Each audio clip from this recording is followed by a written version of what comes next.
Trump talks publicly about one of Epstein's most prominent accusers, giving new details tonight as to why his relationship with Jeffrey Epstein ended. He took people, and because he took people, I said, don't do it anymore. You know, they work for me. And he took, beyond that, he took some others. And once he did that, that was the end of him. I didn't like, when they steal people, I don't like it. Trump was then asked if one of those people that Epstein stole from him was an underage girl at the core of the Epstein case, Virginia Giuffre. She was one of the most outspoken Epstein accusers, and she worked at the spa at Trump's Mar-a-Lago before Epstein hired her. Mr. President, did one of those stolen, persons, that include Virginia Giuffre? I don't know. I think she worked at the spa. I think so. I think that was one of the people. Yeah. He stole her. And by the way, she had no complaints about us, as you know, whatsoever. Trump saying Giuffre had no complaints about her time at Mar-a-Lago. Of course, she recently died by suicide after a life recovering from what happened to her with Jeffrey Epstein. Giuffre publicly alleged that Epstein trafficked her and forced her to have sex with his friends when she was 17 years old. According to the court document filed by Giuffre in her civil lawsuit against Maxwell, this is the document here, Giuffre claimed that Maxwell, quote, approached Ms. Giuffre while Ms. Giuffre was an underage minor working at the Mar-a-Lago Country Club, recruited the then minor Ms. Giuffre to go to the house of Jeffrey Epstein. Later on in the court document, it notes Giuffre was taken on Epstein's private planes on numerous occasions and trafficked nationally and internationally for the purpose of servicing Epstein and others, including Maxwell, sexually. Now, the court document notes that Giuffre was 16 or 17 at the time. Now, of course, among those Giuffre accused was Prince Andrew. The infamous photo you see there of Giuffre, Prince Andrew, and Ghislaine Maxwell was taken around that time. Prince Andrew paid Giuffre a settlement. Queen Elizabeth stripped her son of his royal standing and military titles as a result of the Epstein affair, even though he has repeatedly denied Giuffre's accusations. But again, Giuffre died by suicide just 3 months ago because of what unfolded in her life. She died just in April. So it is fair to expect that Trump would very clearly know, in the context of her death and all of the Prince Andrew coverage, that her central role in the Epstein case, whether she was one of the employees Epstein stole from him. Not, as Trump said today, quote, I don't know, I think she worked at the spa, before eventually backing his way into, yeah, he stole her. Trump is continuing to muddy the waters. And of course, he could change all of this. He could release the Epstein files. He could fight tooth and nail against redactions of the men's names in there for full transparency. But that is not how he's handling it so far. He had first tried to say that the reason for his falling out with Epstein, with whom he spent a lot of time, didn't matter. I did have a falling out a long time ago. The reason doesn't make any difference. Well, that was then. Now he says that there is a reason, and it was because Epstein took Trump's employees. Okay, but on that very basic point, there is something that just doesn't add up that is worth mentioning right now. So, see, Epstein took, as Trump says, the 16 or 17-year-old Giuffre from Trump's spa in the year 2000. So if that is why Trump ended his relationship with Epstein, then that relationship would have ended in the year 2000, except it didn't. In 2002, Trump told New York Magazine, and you remember this, he said, I've known Jeff for 15 years, terrific guy.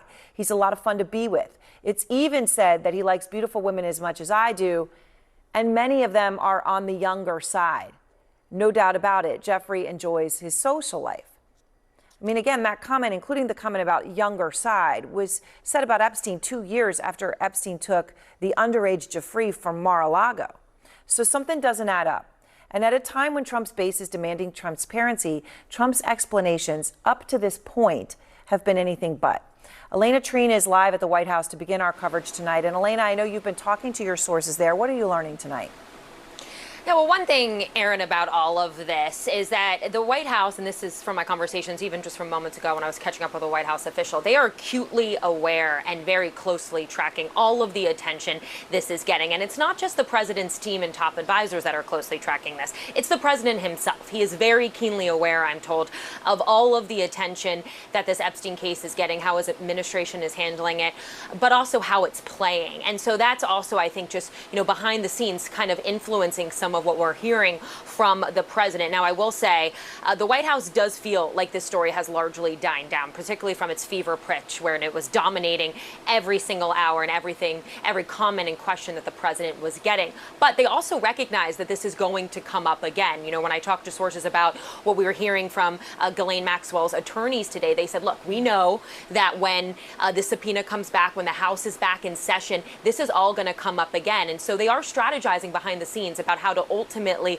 try and deal with this. Of course, it's been now a month, the majority of a month, that we've seen this really ongoing, but they're still trying to formulate what that response is going to look like. Now, I will say as well, in some of my conversations, a lot of people here at the White House, and essentially all of these conversations I'm having with Trump administration officials, they do believe that the steps that the administration has taken thus far, in the president directing the attorney general to unseal some of the grand jury testimony, I'd note that that is unlikely to be decided until the end of August, but then also, of course, the Deputy Attorney General Todd Blanche interviewing Ghislaine Maxwell over a period of 2 days. They think those are steps in the right direction, because the goal as of now is to try and show as much transparency as they can, and also to try and dispute some of what was laid out in that memo from the Justice Department, which was that this was case closed. Clearly, the case isn't closed, but we're still waiting to see exactly what that looks like, Aaron. All right, Elena, thank you very much. And now with me, Barry Levine, author of Spider, Inside the Criminal Web of Jeffrey Epstein and Ghislaine Maxwell. Extensive reporting over decades on the topic. Ryan Goodman, our legal analyst out front. We've all seen before a politician step in it in real time. And I think that's what you just saw. A president who realized as he was answering, oh man, I don't really know what to say, and probably revealed a lot more than he wanted to. Because yeah, there's a lot of questions right now, and I think probably questions that are going to dog him for a while until he does clarify it. He can brush aside an NBC reporter for a moment, but there's a lot of people who care about this, and this is pretty serious stuff. This is a central figure in this case, and he's revealing here that this isn't just somebody who he knew who was a bad guy. There was like a somewhat close relationship here at a key moment, and so we've got a lot more questions we're going to get to. I don't know if anyone is in a position to get the answers out of him, but there's going to be people who are going to be pressuring him, voices that he cares about, who are going to say, hold on a second, we continue, sir. I want to hear more about it. I think you have a good point there, because covering the White House, I think there's an expectation typically that the President of the United States should be forthright, should answer questions. And if we're having a conversation about power and the power dynamics, and the fact is that the man, Jeffrey Epstein, who we were talking about, he had a 15-year-plus relationship with. And in a deposition before Virginia Giuffre, we should note, and actually before we move on, she died by suicide just this spring here. And a statement from her family that I think is worth reading, in part, said, "It is with utterly broken hearts that we announce that Virginia passed away last night at her farm in Western Australia. She lost her life to suicide after being a lifelong victim of sexual abuse and sex trafficking. Virginia was a fierce warrior in the fight against sexual abuse and sex trafficking. She was the light that lifted so many survivors. In the end, the toll of abuse is so heavy that it became unbearable for Virginia to handle its weight." That was 3 months ago here. And the president today acknowledging that this very woman, who sat for a deposition and said she worked at Mar-a-Lago for 2 to 3 weeks before Ghislaine Maxwell came to Mar-a-Lago and took her away from the spa that she was working at the age of 17. I think that this is where Ghislaine Maxwell's testimony, to wrap this all together, is so compelling in what she told Todd Blanche. And Mary, when there's 9 hours of new testimony, if you will, from Ghislaine Maxwell, Senator Durbin, Senator Whitehouse, sending a message to the DOJ saying that they want those transcripts to be released. What if they do get their hands on those records? What would they even be able to provide to the public at large? What should the expectations be? Well, I mean, if they get their hands on those transcripts, and I don't think they will, I don't think that the department will give them to the 2 Democratic senators who are seeking them. But they would, have an obligation to redact victim names. They should, frankly, redact the names of people who she accuses, if these were people who have never been charged with any crime and never had a chance to go publicly and defend themselves. Congress doesn't always abide by these types of rules, and there's lots of leaks from Congress, so I would be worried about those things. Certainly any records that the department would ever release or that a court would ever release, and I want to be clear, I don't think there's any chance the courts are going to agree with the Department of Justice's motion to release grand jury transcripts. There's no legal showing made to do so in this case. This is all just about politics and the public's interested, but that's not an exception to grand jury secrecy. But if they were, these are things that would have to be redacted. So, I think whatever might eventually make its way to Congress still will probably, whatever could be released will be unsatisfying to the public. And speaking of Ghislaine Maxwell, again, who the president has reminded us on now 2 occasions that he does have the ability to pardon her. This is, to your point, this is what Virginia Giuffre had to say about Ghislaine Maxwell in a 2019 interview on Dateline with Savannah Guthrie about her first encounter with Miss Maxwell. Take a listen.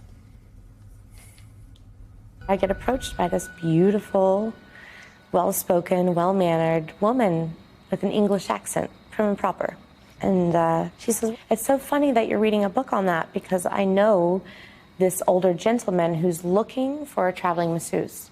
He's super rich, he flies around everywhere." Did she say her name? She told me her name was Ghislaine Maxwell. And she said, if you're interested, you can come by the house tonight and go for an interview. And what did you say? Of course I said yes. I was excited. I mean, I told her, I was like, I have no training. "Don't worry about it," she said. "He's got amazing abilities to help people out."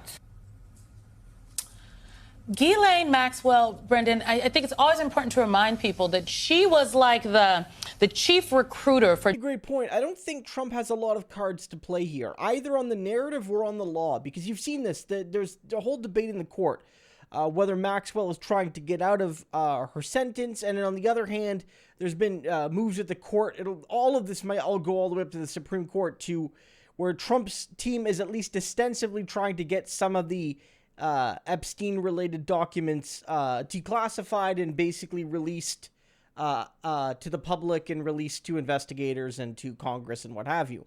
But Trump loses either way in these cases because, you might argue that he's trying to do this, but really he doesn't want them to be released. But, like, for example, if they get released and he wins the lawsuit, like his government wins the lawsuit, his DOJ, then stuff's going to get out there. And yes, you're like, you might think they're trying to control it. They'll be very careful about what they release. But Trump's been known to F it up. He's been known to muck up a situation. And there's no doubt in my mind that something's going to get released accidentally, or something that they thought was innocuous but ends up being rather scandalous. But even if they lose their lawsuit, which in their mind secretly is winning, it means that everyone's going to assume that it's like a deep state cover-up, and that all the conspiracies that have been percolating are just going to get wilder and wilder, because frankly, it's going to be less and less a conspiracy and more the truth in front of our eyeballs.